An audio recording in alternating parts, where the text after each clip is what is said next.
need for political dialogue in the country in view of the deteriorating and continuing deterioration of our economic situation. The lives of Zimbabweans are still quite difficult to survive, you know that. And I'm not going to bore you down with the kind of situation we are in at the moment.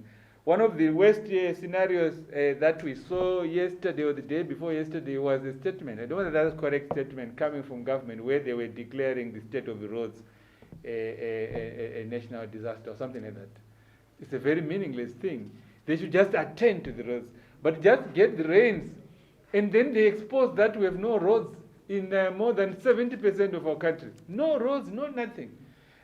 Bridges are falling apart. You also saw that disastrous thing in Chimanimani, where there was an accident. I think you saw that.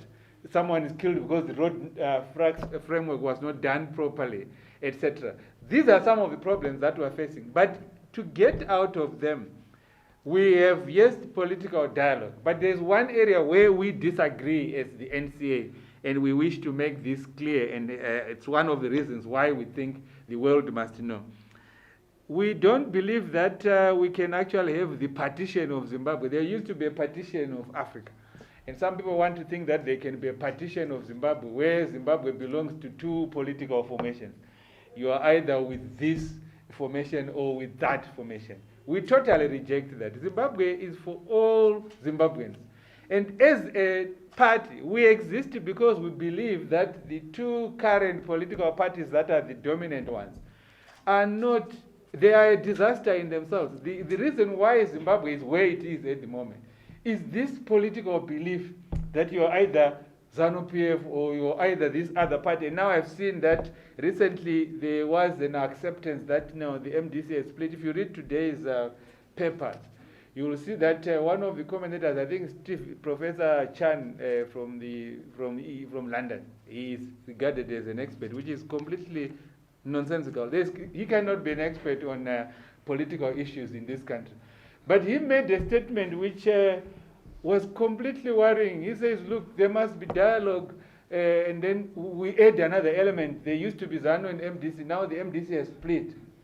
So you now have three. That's what he said. And that's a statement which I know my friends in the other party, Mwonzora and others, are very happy that, okay, we have been recognized by Chan in London. And then Zimbabwe sit at home and say, okay, we now have three groups of people. Then I also read that the churches, they are complaining. And what is their frustration? Their frustration is they go to Mnangagwa, go to Chamisa, go to Mnangagwa, go to Chamisa. And that's what they are doing. I mean, a seesaw like that. And then when they don't get joy there, they complain, there's no. They forget that this country belongs to more than two political parties. So we would not accept any process of dialogue that simply involves coming together of two political parties or negotiations. They call them negotiations, which I'm sure they are referring to some power sharing arrangement. We believe that there must be stakeholders, which takes me to this point that I want to make as NCA. We in the NCA, we are in a political actors dialogue in Poland. That's where we are. We believe that if you are a political actor means a political party. If you are a political actor, there can be only one platform for that process. Go to Poland. That's where there are other political parties. We understand that there are political parties who say, no, we are not going to Poland because there are people who lost the 2018 elections. Everyone who is not Mnangagwa lost the 2018 elections. So it's completely unacceptable. If you want platforms where the winners are, they are in parliament, go and discuss in parliament. But if you want to talk about the future of Zimbabwe, where we are as Zimbabweans, then we can assure you that we reject this nonsense of saying that the future of our country must be partitioned between two political parties or three political parties.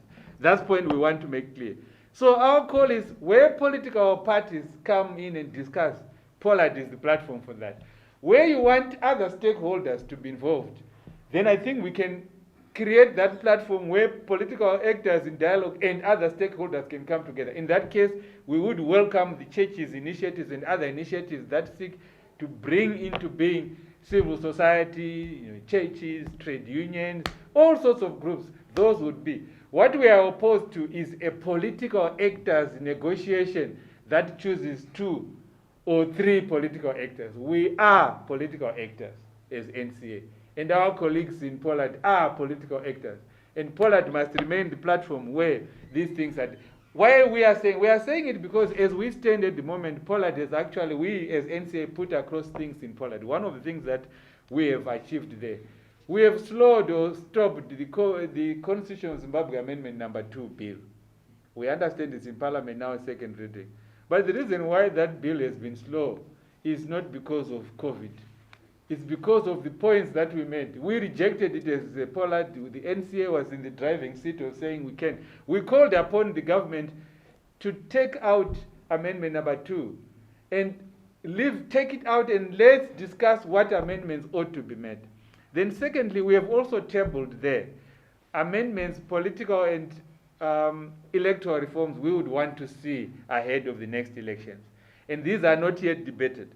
But I know that these are the kind of things that any other political party would bring in. We have called upon society to look at the constitution and amend it to ensure that the Zimbabwe Electoral Commission is not just appointed by the president with some minimal involvement of the parliamentary process. We have said that, and we would not want 2023 to be run by an electoral commission that is appointed by the president.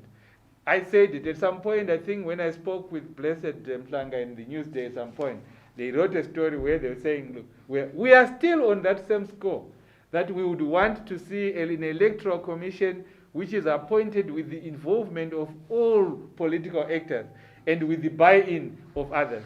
Then the second thing we have also tabled in Poland, and we think that whoever is wanting dialogue would want that, is to expand proportional representation.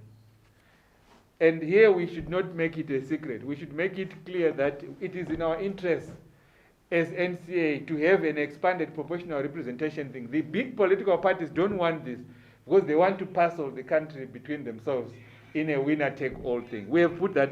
We have also talked about access to the public media. We still know that even though we now have access to social media and so forth, we are not accessible. People are not accessing us in the rural areas, but they are accessing ZBC, they are accessing things like that. We would want clear rules on how we access the public media. These things have been placed before the discussions that ought to take place. So if this happens and if we get political discussion, we would be able to help as a nation some of the perennial situations we have said. I know that in the political environment now, there are complaints of human rights abuses. We accept that. And I want to make clear that as NCA, we believe that human rights observance, and when we check whether a country is going by human rights observance, we don't look at the majority of the people. We look at the most active minority.